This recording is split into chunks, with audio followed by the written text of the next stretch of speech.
Ito ang mga early sign na matatalo kayo sa rank game. Sang-ayon ba kayo dito? Pag nakita nyo ang mga sign na ito, kabahan na kayo!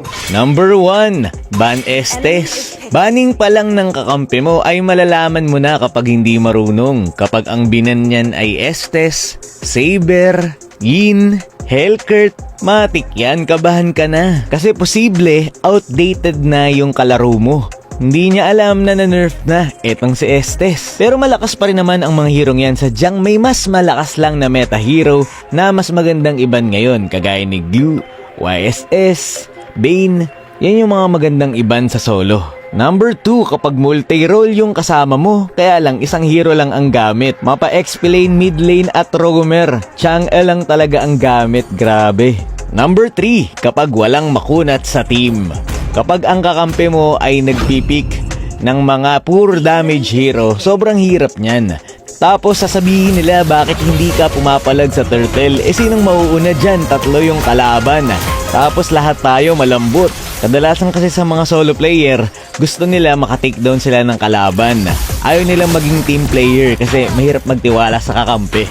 Number 4, pickings pa lang ay nag-aaway-aaway na ang mga kakampi mo. Teamwork po ang Mobile Legends. Sobrang hirap talaga mag-solo, lalo na kung pati yung kakampi mo ay kalaban mo na. Number 5, kapag nang tatrash talk ng kalaban ang kakampi mo. Ako naniniwala ako na kapag nang trash talk ka, lalakas yung kalaban. Nagiging god mode, nagagalit kasi. Tapos kapag nagyabang, talagang minamalas. Number 6, kapag ang sabi ng kasama mo ay last game na. Sumpa ata to or something. Ang hirap manalo kapag last G. Number 7, kapag hindi pumindot ng we got this ang kakampi mo. Dito pa lang makikita mo na walang pakikisama yung kasama mo. Fist bump lang, ayaw pa. Number 8, kapag kakampi mo si Pabida. Pero legit lang si Pabida, malakas to. Malakas ang topak. Tignan nyo naman, nagpa-farm ako. Tapos pinlame shot yung blue buff ko. Buti na lang hindi niya naabutan.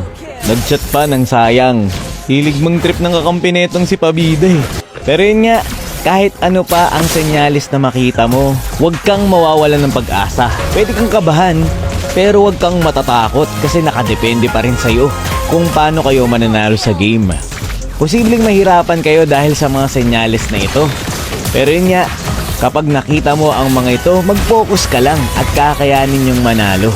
Kayo ba, para sa inyo, ano pa yung mga senyales na kapag nakita nyong ginawa ng kakampi mo, ay malaki ang chance matalo? Yun lamang for this video. Maraming salamat sa panonood. And to God be the glory.